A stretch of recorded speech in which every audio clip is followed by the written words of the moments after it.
Hello friends, welcome back to my channel. তোমরা সবাই কেমন আছো বলো? আশা করি ভালো আছো, আর আমি তো ভালোই আছি। তো আজকে বেরিয়ে পড়েছি, আজকে শনিবার। তো আজকে বেরিয়ে পড়েছি আমি একা। তো কোথায় যাবো সেটা তো অবশ্যই তোমাদের সঙ্গে শেয়ার করব। তো চলো, এখন বাস স্ট্যান্ডে চলে এসেছি, আর এখন একটু মিষ্টি কিনবো। মিষ্টি দোকানেও চলে এসেছি। তো আগে দেখে নিচ্ছি আমি কোন মিষ্টিটা কিনবো, তারপর মিষ্টিটা নিয়ে এখান থেকে বেরিয়ে যাব, গিয়ে বাসে উঠে পড়বো। তো চলো মিষ্টিটা আগে কিনে নেওয়া যাক। তো মিষ্টিটা কিনে নিয়ে বাসে বসে পড়েছি, আর তোমাদের দাদাভাই আমাকে একটা ডাব কিনে খাইয়ে দিল, প্রচণ্ড গরম হচ্ছিল বলে। আর তারপরেই কিন্তু বাস ছেড়ে দিয়েছে। তো আমি একাই যাচ্ছি, মাম্মাম তো আগে থেকেই চলে গেছে। মাম্মাম তো মাদের সাথে চলে গেছে, মানে ও তো মামার বাড়িতে ছিল। তো চলো, তো দুটো বাস চেঞ্জ করে আমি অ্যাট লাস্ট মামার বাড়িতে চলে এসেছি। আর আসার সময় আমার মামার সঙ্গে দেখা হয়ে গিয়েছিল, তাই মামার সাথেই এখন বাড়িতে যাব। তো চলে এসেছি, অনেকক্ষণ খাওয়া দাওয়া করলাম, খেয়ে দিয়ে রেস্ট করে একটু বিকালবেলা বেরিয়েছি। তো কী কারণে এসেছি, মামার বাড়িতে এসেছি কালী পুজোতে। চৈত্র মাসে রক্ষাকালী পুজো হয়, তো সেই জন্য মামার বাড়িতে এসেছি। বৌদিও এসেছে, দেখতে পাচ্ছ পিছনে মামার মেয়ে আছে, দিদিমা আছে, মানে আমার দিদা আছে। তো সবাই মিলে বেরিয়ে পড়েছি একটু ঘুরতে। আর ঘুরতে এসে রাস্তায় দেখো কি দেখতে পেলাম, বিশাল বড় একটা কি বলে এটাকে, তোমরা কি বলো সেটা আমাকে অবশ্যই জানিও। এটাকে স্বর্ণলতিকা বলে, অনেকে নানান রকম নাম দেয়। তো যাই হোক, এই জিনিসটাকে দেখতে পেলাম। মাম্মামকে বলছি, দেখ মাম্মাম, এটা কুমির যাচ্ছে। তো মাম্মাম বিশ্বাস করে নিয়েছে যে এটা কুমির যাচ্ছে। তো দেখো আমাদেরকে দেখে কি জোরে ছুটে পালিয়ে গেল।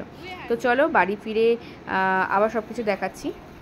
তো আর জাস্ট সন্ধে হয়ে গেছে, আর সন্ধেবেলা কিন্তু মা কালীকে নিতে আমরা চলে এসেছি, যেখানে ঠাকুর তৈরি হয়েছিল। তো বরণ শুরু হয়ে গেছে, এখান থেকে বরণ করে তারপর আমরা মাকে নিয়ে এখান থেকে মণ্ডপে যাব। তো চলো সমস্ত কিছু তোমাদের সঙ্গে শেয়ার করব একটু একটু করে। চলো দেখতে থাকো।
তো ঠাকুর তো মণ্ডপে বসেই গেছে এখন, মানে অনেকটাই পরে ঠাকুরকে সাজানো হয়ে গেছে। আমি, বৌদি আর মামাম তিনজনে মিলে ঠাকুরকে দেখতে যাচ্ছি যে কেমন করে সাজানো হলো। ঠাকুরের কাছে ডালাও পড়ে গেছে, কেমন করে সাজানো হয়েছে সেটাই দেখতে এসেছি, আর প্রণাম করতে এসেছি। পুজো শুরু হয়ে গেছে, দেখতেই পাচ্ছ ঠাকুরমশাইরা এসে গেছে, পুজো তো শুরু হয়েই গেছে।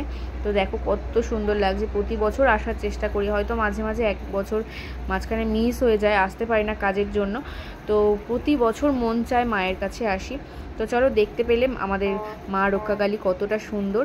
তো চলো আজকে এই পর্যন্ত মাকে দেখিয়ে দিলাম। এবারে মামার বাড়িতে চলে যাব, মানে ঠাকুর দেখতে এসেছিলাম, আবার ঘরে ফিরে যাব, গিয়ে খাওয়া দাওয়া সারবো।